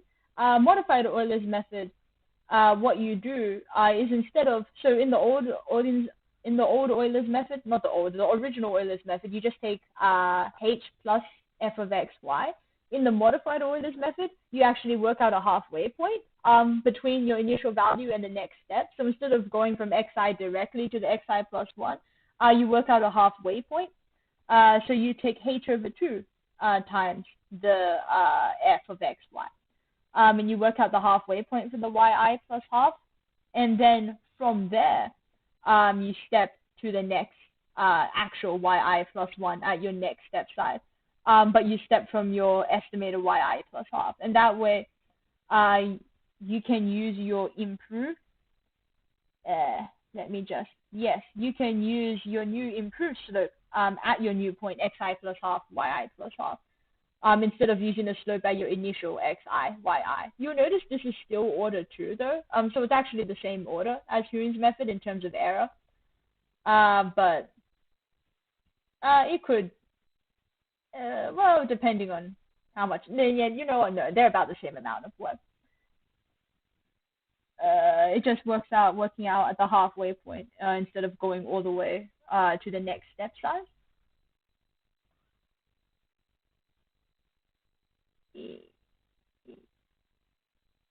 Yes. The wait, actually let me temporarily skip that. The reason I didn't put down the thing for Runge-Kutta is because Runge-Kutta is actually there are many forms of the Runge-Kutta. You're not going to recall because that was quite a few slides back. But I put down like order n for the error for Runge-Kutta because it depends on what order Runge-Kutta method you use. So they can't just tell you, use Runge-Kutta, good luck, you'll figure it out. Like they'll tell you exactly which method they expect to use for the Runge-Kutta. So like here in the exam question, they just tell you they want you to use the fourth order Runge-Kutta method, and not only that, they'll just tell you what all the required things are, because there's a bunch of unknown constants in the Runge-Kutta, and these constants are actually there's actually an infinite number like that could go in the spot. It just depends on what formula they want you to use. So they'll just have to give you the entire Runge-Kutta method. It's fantastic. So here in the exam question, you can see the fourth order Runge-Kutta method, and they've written out the formula. So here you can see the yi plus 1 estimation from the original yi. It starts from the original yi. A lot of them start from the original yi. The step size is still there, the h, and then the k1, k2, k3, k4. You can see that you have to work out k1 first because the k2 formula involves k1, and then the k3 formula involves k2, etc., etc. So do make sure that you work it out in order. Otherwise, you won't be able to get the answer. So to work out, to use the Runge-Kutta method, or actually, well, let's go through the. Okay. So the question wants you to. Well, once this actually scrolls, you will be able to see the question wants you to solve an initial value problem using Euler's and then comparing it to Runge-Kutta. where, you know, the Wunschkutter, they've given it to you, that very long looking formula.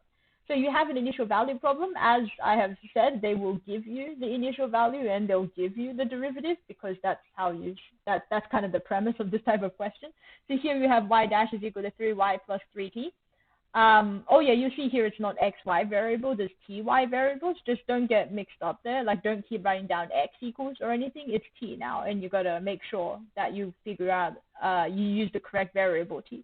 So we are starting with the initial value at t equals 0. We know y equals 1, and we want to work out what the y value should be at t equals 0.2. But we're not going to work it out via integration. We are gonna do a little numerical stuff. So using Euler's method, remember that Euler's method is based around taking your original y value. So in this case, we have the starting point y0, which is actually just 1. That's our initial y value. And then you add it to your step size multiplied by whatever your derivative is at your initial. So h is our step size 0.2. And oh, yep, there it is. Just ignore that. And then we have our derivative at the initial value. So the initial is t equals 0, y equals 1. So we can sub that into our t0, y0. So remember what our f is here. Our f of ty, so that is just the derivative. So hence the 3 times 1 plus 3 times 0 at the point 1, 0. And we can get an approximation at 0.2. Because the step size is 0.2, one application of the Euler's method already takes us to t equals 0.2. If you were trying to work it out at t equals 0.4, you would just have to apply Euler's method a second time, and life would be good. So you get the 1.6 from your So you get the 1.6 from your Euler's method. And then you use the fourth order Wunschkutter method to work out another approximation, which should be better because fourth order Wunschkutter method is fourth order. So that's a definite improvement in the error. So according to the Wunschkutter method, you have to work out, remember, you work out K1 and then K2 and then K3, etc., etc. So K1, according to the Wunschkutter method, is f of t0, y0, which we know t0, y0. We already, in fact, worked that out. So 3 times 1 plus 3 times 0 is 3. Use the same from Euler's. Now K2, you can see it's evaluated at t0 plus half a step size and y0 plus half a step size times K1. So sub that in appropriately. H, remember, step size is 0.2. K1 we just worked out was 3. So that means we're actually evaluating the derivative at the point 0.1, 1.3, which you then sub into the 3y plus 3t to work out K2. Then K3. Similarly, the K3 you can just use. Remember, K2 uses K1, K3 uses K2. So the K3, oh man, I didn't put down what the originally was. Okay, so that is T. Hang on, let me just. Yes. So, according to what they've given to you in the question, just always follow the question because they have to tell you. Your K, where is it? Your K3 is f of t0 plus half h, y0 plus half h, K2. You know K2, you know h, you know your initial t0, y0 starting point. So go ahead and sub all of that in. And then you work out your new derivative at the 0.1, 1.42. And then for K4, you work it out at your initial, your T0 plus H, which is your initial T0, which is 0, plus your step size is 0.2. And then your new Y value, you're working it out, is Y0 plus half H3. So not half, just HK3. And then once again, you already know K3 from beforehand. And once you have all your K1, K2, K3s, K4, it is just a matter of subbing it in to the Wunschkutter formula, which remember, they have given you. So the Y1 that you work out is your initial Y0, which is the 1 plus H on 6 times K1. Oh, okay. You give it a bit while that catches up.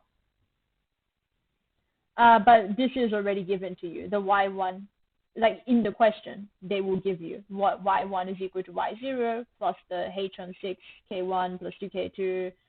So don't like memorize it, because potentially they could give you a different one, just depending on what Runge-Kruger method they want you to use, which they will tell you. And you already have the k1, k2, k3s, k4s. So you sub that in, get a y1 approximation, and remember, because the step size is 0.2 and you want to work it out at t equals 0.2, the question just ends after one iteration, because stepping by 0.2 from 0, you've already reached 0.2 in the second step. And then you can compare the results you got from Euler's and Runge-Kruger with the actual exact solution, which they've already given you the exact solution. So you can sub in t equals 0.2 to work out what your actual exact solution is. And then percentage error is exactly the same. It's the true value minus the approximation divided by true, no absolute value. But in this case, both approximations are lower than your true value, so you do end up with positive relative errors. And then if they ask for why this is the case, it's always just about the order. So Runge-Kruger, because we are using the fourth order Runge-Kruger method, it is order 4, and the Euler's method is order 1. So that just means the Runge-Kruger is improved because order 4. Yes. It's a pretty standard explanation for actually all the cases. You just have to remember the correct order, and that'll show why a solution is more improved than the other one. Any questions?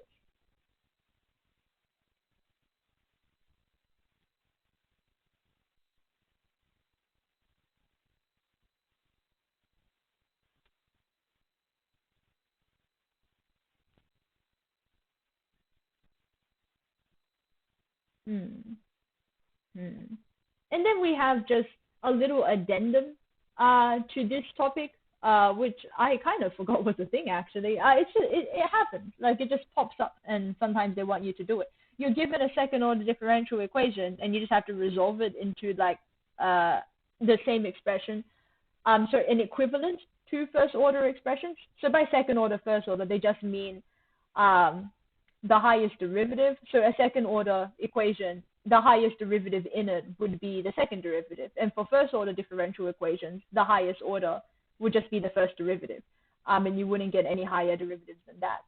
So you can see you always do this, but with this type of question, if you're trying to transform it into equivalent to first order equations, you take whatever the original first derivative is, which is the x dash t, and you make it equal a new function.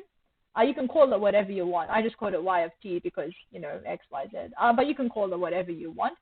And this thing where I let the original first derivative equal another function, so y of t equals x dash t, that's the first equation in your two first order differential equations.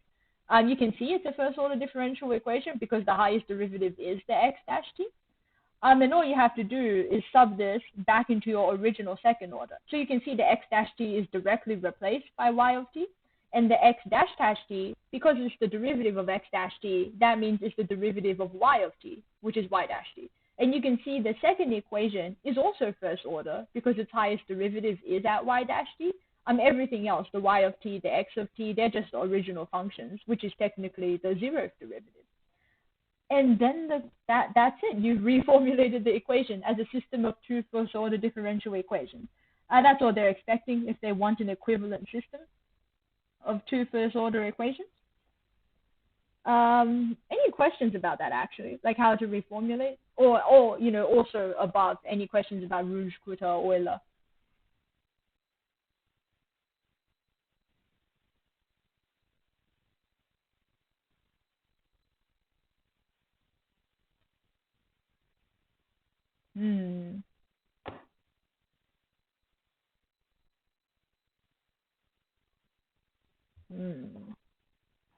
Okay.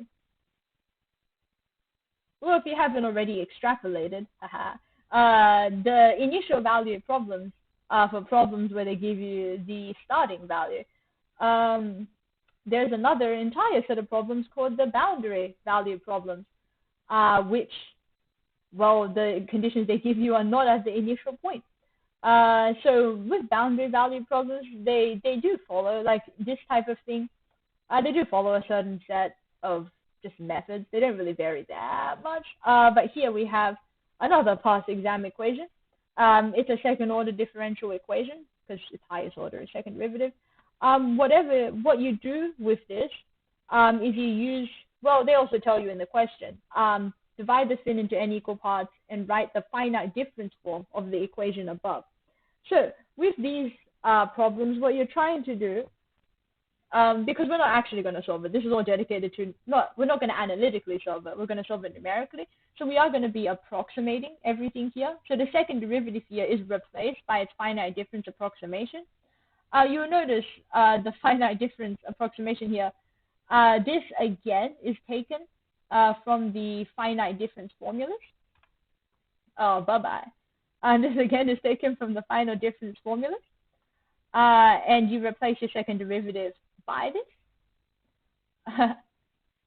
And then it says divide into n equal parts. Unfortunately, for some reason, someone blacked out in the final exam and they didn't tell you where the beginning and the end points are. They just told you how many parts there were. Because the finite difference formula and the whole point of nodes relies on you knowing the difference between each node, I just let the distance between them be delta x. Completely legal maneuver if they don't give you a choice, but they should tell you. Like if they tell you x equals 0 and x equals 1, and there were n equal parts, you could figure out that the distance between each part had to be 1 on n, but because there's no starting point, we just have a general delta x. So this question is actually pretty much as general as you can get. And then in part B, of course, where they actually introduce the boundary conditions, where you know at the 0th node, theta is 10, and at the nth node, theta is 1. And they want you to make a system of linear equations for all interior points. By the interior points, they're just excluding the boundaries, so just the direct boundaries they have above there, the theta 0 and the theta n. We don't talk about the 0th and the nth node. Where this complicated looking thing comes from, it's just actually from the above finite difference approximation. You just have to rearrange it until the theta I plus 1 and the theta I minus 1 are in their own terms, because we're trying to, well, you can see according to the equation you require, the AI theta I minus 1, BI theta I, or the thetas at the separate nodes are separated into separate terms. And this rearranged form is the general form for all the nodes. The reason why I'm splitting it into cases is because you get some special cases if you have actual terms.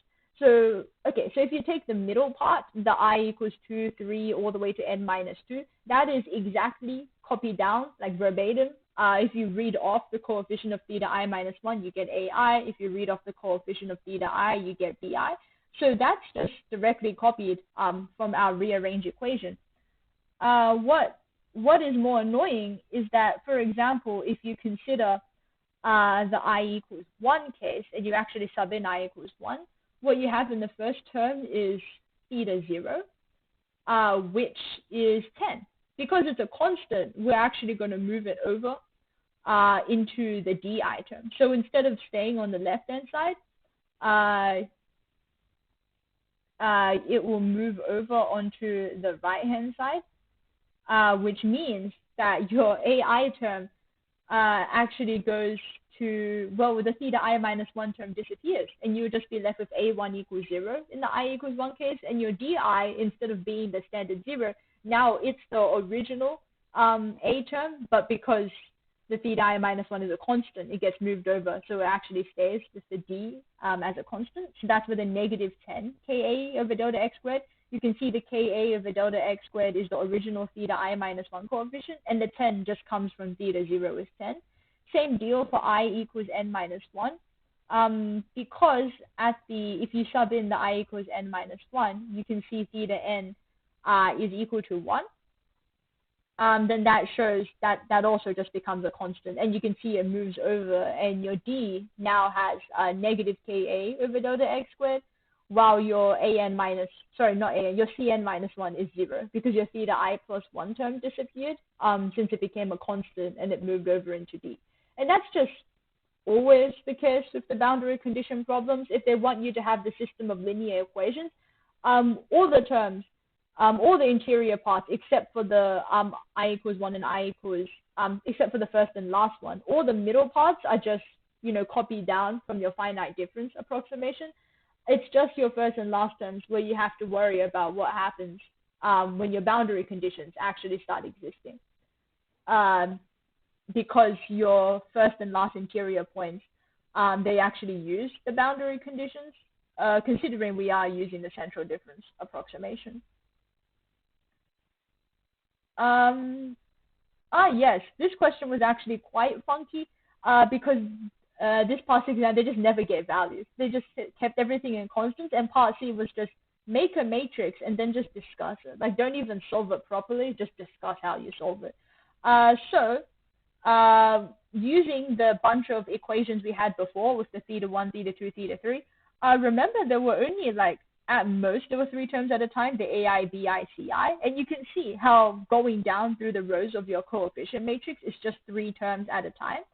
The reason why the first and last rows only have 2 terms was because of the aforementioned boundary conditions. You can also see the first and last elements of the vector to the right there are non-zero, while everything else is 0. That came from your boundary conditions moving over to become a constant in your D.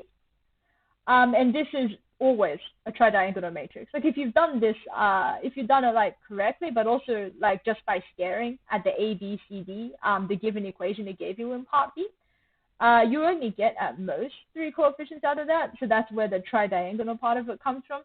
And because you're only required to discuss how you would solve it and not actually solve it, all you have to do is write down the formulas for your tridiagonal matrix. I suppose now that MATLAB is a thing these days, I very technically you could write down, and therefore I use the MATLAB to solve it, but maybe don't do that and write down the formulas actually. So it's the same formulas we were discussing before, because every tridiagonal matrix can be solved the same way. So you just write down a general tridiagonal matrix, and then you would write down the formulas you would need to solve. So just those ones, just copy them down. You're not required to actually solve it. You just need to copy them down. And then you say, yes, once I figured out all my A, B, C, D values, then I can work out all my Y's, which is actually thetas, but we're doing the general case because all we have to do is discuss. And back substitution takes care of everything else.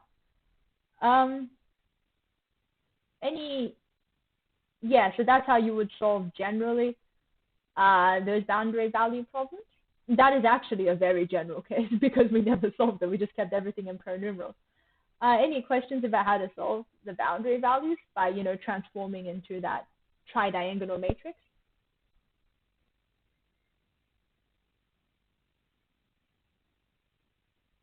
Yes, pardon the whirring. If you hear a fan going off, it's because my laptop just started dying on me and I realized it was on 5%.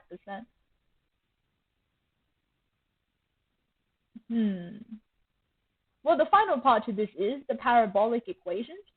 The parabolic equations is actually a general set of second differential equations, but most of the time, not like 95%, 97% of the time, we're only going to worry about the special case, the heat conduction equation. It is a particular case of parabolic, and it's probably the only one you're going to see examined. So here is the heat conduction equation. You don't need to memorize it because they should give it to you. But yeah, that if they just mention heat equation and don't say anything else, that's what they mean. The capital T here is temperature, and there's a time and space variation. So what that means is instead of just what we were doing before when we were working out thetas at a bunch of different stuff, what was actually happening with all the nodes was, of course, that you had the theta, like the theta, what was it, like theta 0 was 10 or whatever, but because it was only one variation, it just kind of went out in like a line, theta 0, theta 0, theta 1, theta 2, etc. These days, because the time and space variables exist, now your mesh looks a lot funkier. Like now it's two-dimensional. You have instead of just saying, you can't just say TI because TI doesn't really mean anything anymore. TIK, on the other hand, represents the temperature at the xi, so your space variable at the ith node, and then your time variable at the kth node. So you actually need to specify both before you can figure out your temperature. And that, of course, means that you have to solve it a bit differently. Now, the good thing about this is because nearly always we're using the heat equation, that means you pretty much just always use the same formula. Like, you don't have to derive it from scratch all the time. You can just stare at the final formula, like the rearranged form. And we will be using the forward time centered space scheme, a very fancy way of saying that we use the forward difference approximation for time and the central difference approximation for space. So like what we have here is just the formulas lifted directly from the finite difference approximation tables and slapped into your heat equation. Do you really need to worry about that? That is where it comes from, but you only really need the rearrangement, where you actually make Ti k plus 1 the subject. That is like the sacred thing for your heat conduction equations. The S here, you can see we're using S because, well, firstly, because it looks really bad when you just leave it in terms of alpha, delta T's, delta X's, it looks really messy. But secondly, there's actually a stability you have to check for. To solve these, you do need the S to be less than or equal to half. The alpha, the delta T, the delta X's, they will all be given to you in the question. You just need to sub it in and casually check whether your solution is actually stable or not. Because if it's not, they will not converge well. You will not be able to get to a great answer. But yes, so this you just directly filter up. You just stare at this formula, this rearrangement, and you memorize it, or because it's open book, you just have it in front of you. So yeah, as soon as you see the heat equation, you know what's up. Oh, actually, let me change it. As soon as you see the heat equation and they tell you to use the explicit method, you know what's up. There is, of course, the implicit methods. The implicit methods, they are, yeah, sorry, I'm waiting for the lag to catch up. There is a general equation for the implicit method, but you don't really worry about it too much because we don't generally use the general one, but it is there. There's the general equation. Theta is just a random variable we introduce. The different cases for implicit method is just changing the theta value. So generally, we will use a special case, like we'll either go fully implicit or semi-implicit. You don't tend to use any other theta value, but if you do, all you have to do is sub the theta value into the general implicit equation, and you have the implicit equation you need. But regardless, you're not expected to derive these. You would just use the final form here. When you're trying to find your temperature. So both explicit and implicit, just stare at the final form for your temperatures with the finite difference approximations already beautifully subbed in for you. So when it comes to actually solving this stuff, you really just jump into it in terms of you don't really derive anything, you just go for the formula. So here's a parabolic example, but it is actually eternal damnation. It really takes a while to solve this if you do it by hand. So we have an initial, once again, it's a heat equation. Like we've predicted, they want you to use the heat equation, and they want you to use an explicit method to solve it. So you can see here the alpha, delta X, and delta T are all given. So before you do anything, you should check whether it's actually solvable. And even if it isn't, you question yourself because why would they be testing it if it's not solvable? It's pretty much guaranteed that it's stable. But unless the question is asking for stability and not actually asking you to solve it. But yeah, check whether it's less than or equal to half. And if it is, then we have successfully shown that it's stable. We also have the boundary conditions, which we need to worry about. If you read off from the question, you can see that at the time t equals 0, because remember we have two variables now, the space and time. When the time t equals 0, your temperature is initially described by x squared. So your temperature actually varies depending on where your x position is, and that is actually a bit funky. So you can see I have just a massive list there. So the t of 0, 0 is 0 squared, which is 0. Your t of 0.20 is 0.2 squared, which is 0.04, etc., etc. So you can see this is all time equals 0, but your x is changing. from the 0 to 1, I'm using their step size of delta x is 0.2. You know, that's how you know which x values you should be evaluating at. And they've also given you that initially at x equals 0, so at the beginning of the rod, you know that the temperature is 1. And you know at the end of the rod, I've just realized I wrote 0.1.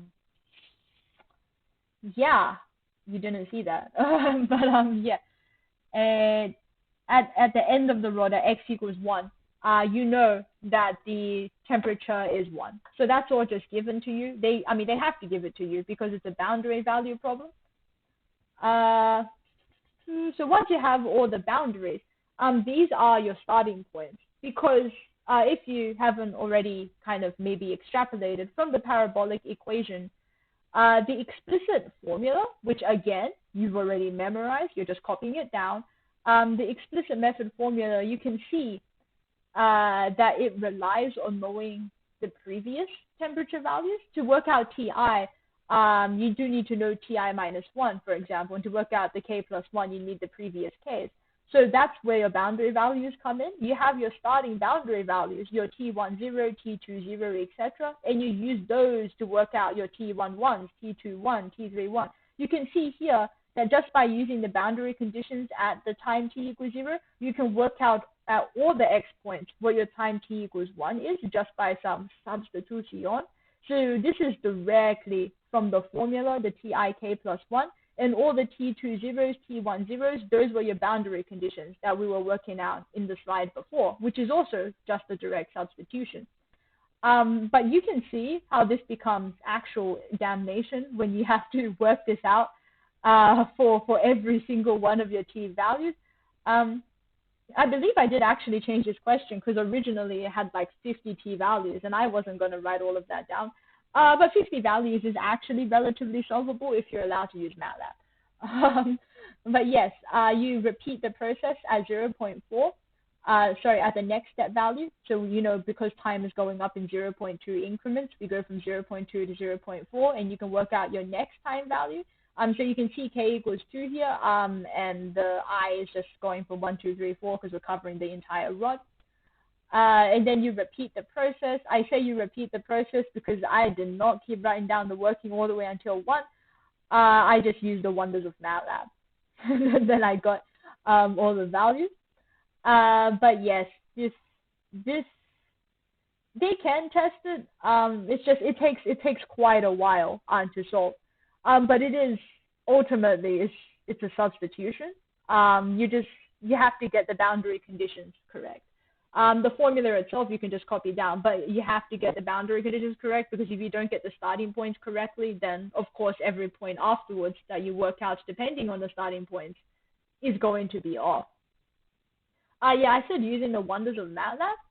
I'm not sure. I can probably upload the code that I used to work out the parabolic stuff. If you were using it in an exam, though, you would still have to write out the formulas. You can't just write down, oh, I used the MATLAB and it was over. But it's a good way to double check whether your calculations are actually correct. There's also elliptic and hyperbolic equations, but they're more just special cases. Once again, there is a general thing for elliptic and hyperbolic, but these are the most common ones that you will see. The Poisson and the wave equations, if they do decide to test it. And it's the same way you would derive the heat equations. You just sub in the finite difference approximations for your second derivatives. In this case, we use central difference for all of them. And then you rearrange until Ti plus 1k is the subject. And then you have to do the exact same iteration. Sorry, I was trying to speed up in the last part because I realized it was 6. Any questions? Because I really did speed up in the last part there.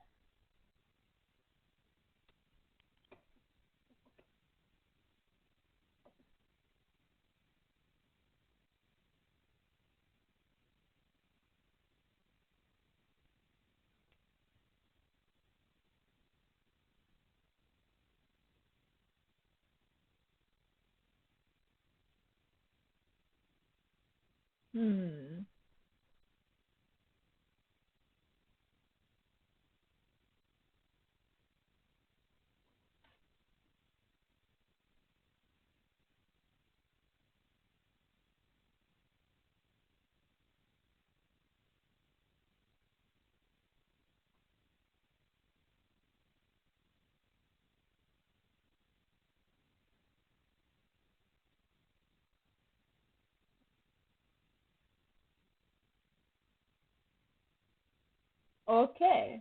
Well, I would just stop the stream then. Thank you all for watching the glory that is Math2089. Even though you're all engineers, probably it's never too late to switch to a math degree. All right, I've said my part. Good luck with your finals. Don't panic too much. Really take advantage of the open book.